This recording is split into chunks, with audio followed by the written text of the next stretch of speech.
वट सावित्री व्रत कथा। किसी समय मद्र देश के राजा अश्वपति हुआ करते थे।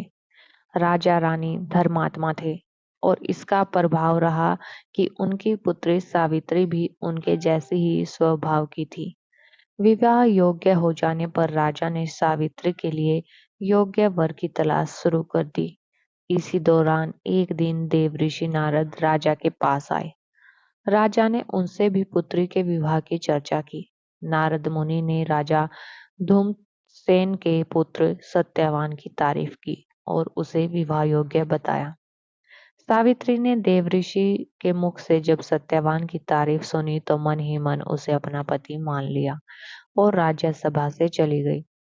इधर देवऋषि नारद ने आखिरी में बताया कि इस विवाह में एक कष्ट है कि सत्यवान की आयु सिर्फ 1 वर्ष है। यह बात जब बाद में सावित्री को पता चली तो उसने कहा, अब तो कुछ नहीं हो सकता है। अब तो मैंने उन्हें अपना पति मान लिया है, इसलिए मैं इस वचन से नहीं डिग सकती। सावित्री ने अपनी माँ की शिक्षाओं के खंडन का भय दिखाया। वह दृढ़ होकर बोली, सती सनातनी स्त्रियां अपना पति एक बार ही चुनती हैं। इस तरह सावित्री साल्व देश के निर्वासित राजा धूम्रसेन के पुत्र सत्यवान की गृह लक्ष्मी बनकर तपोवन में आ गई। धीरे धीरे 1 वर्ष होने को आया। एक दिन जब भीषण गर्मी थी, सावित्री का मन सुबह से ही विचलित था। इस पर जब सत्यवान ने कहा कि वह लकड़ी काटने वन जा रहा है, तो सावित्री भी उसके साथ चली आई। आज देवऋषि के बताए अनुसार वही 1 वर्ष पूर्ण होने वाली तिथि है जिस दिन उसके पति का परलोक गमन होना तय था। तभी तो सुबह से विचलित मन लिए सावित्री सत्यवान के साथ ही वन में चली आई थी। अभी सत्यवान आम के पेड़ से लकड़ियां चुन ही रहे थे कि भयंकर पीड़ा और चक्कर आने के कारण वह जमीन पर गिर पड़े। भीषण गर्मी में सावित्री एक विशाल वट वृक्ष के नीचे बैठी थी। पति का सिर उसकी गोद में था और उनकी नींद थी कि टूट ही नहीं रही थी। माथे पर पसीने की बूंदें धारा बनकर चिंताओं से बनी रेखाओं में बहने लगी थी। वह लगातार पति के सिर पर हाथ फेरते हुए उन्हें उठाने की कोशिश कर रही थी। इन्हीं उलझनों में एक काली छाया सामने आकर प्रकट हो गई। यह कोई और नहीं, साक्षात यम थे। काल रूपी भैंसे पर सवार यमराज। वह सत्यवान की आत्मा को पास से खींच कर ले जाने लगे। सावित्री ने फिर भी साहस करते हुए परिचय पूछा। हे देव, आप कौन हैं और मेरे पति के प्राण क्यों खींच लिए आपने?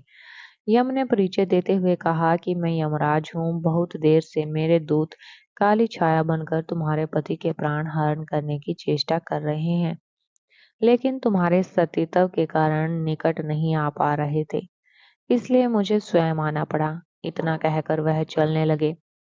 सावित्री को अपने संकट का हल मिल गया था।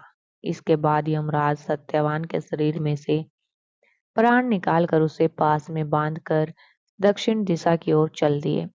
सावित्री बोली, मेरे पतिदेव को जहां भी ले जाया जाएगा मैं भी वहां जाऊंगी। तब यमराज ने कहा, ऐसा असंभव है पुत्री। तब सावित्री ने देवी सीता का उदाहरण दिया और कहा कि वह भी तो पति संग वन में गई थी। मैं यमलोक में भी चलूंगी। या तो आप मुझे भी साथ ले चले या फिर मेरे भी प्राण ले ले।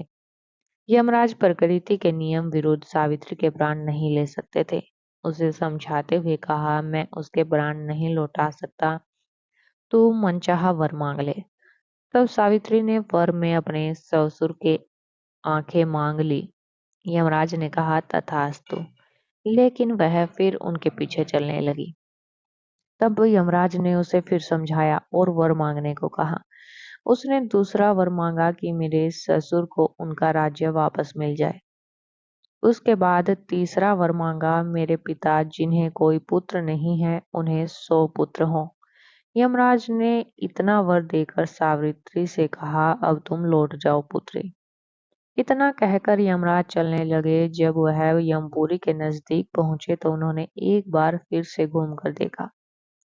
सावित्री अभी भी उनके पीछे पीछे चली आ रही थी। यमराज ने कहा, तुम यहाँ तक आ चुकी हो, यहाँ कोई नहीं आ सकता, यह नियम के विरुद्ध है।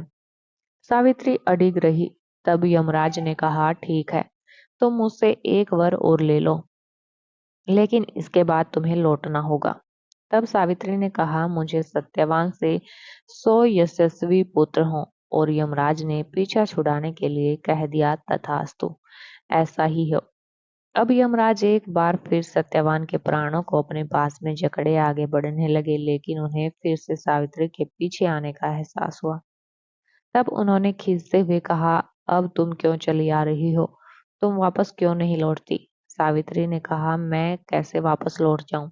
आपने ही तो मुझे सत्यवान से 100 यशस्वी पुत्रों का वरदान दिया है। यह सुनकर यम सोच में पड़ गए कि अगर वह सत्यवान के प्राण ले जाएंगे तो उनका वर झूठा होगा। सावित्री के साहस, सूझबूझ और उसकी चतुराई के आगे यमराज को हार माननी पड़ी। तब यमराज ने सत्यवान को फिर से जीवित कर दिया। इस तरह सावित्री ने अपने सतीत्व से पति के प्राण, ससुर का राज्य, परिवार का सुख और पति के लिए 400 वर्ष की नवीन आयु भी प्राप्त कर ली। इस कथा का विवरण महाभारत के वन पर्व में मिलता है। यह संपूर्ण घटना कर्म वट वृक्ष के नीचे घटने के कारण सनातन परंपरा में वट सावित्री व्रत पूजन की परंपरा चल पड़ी।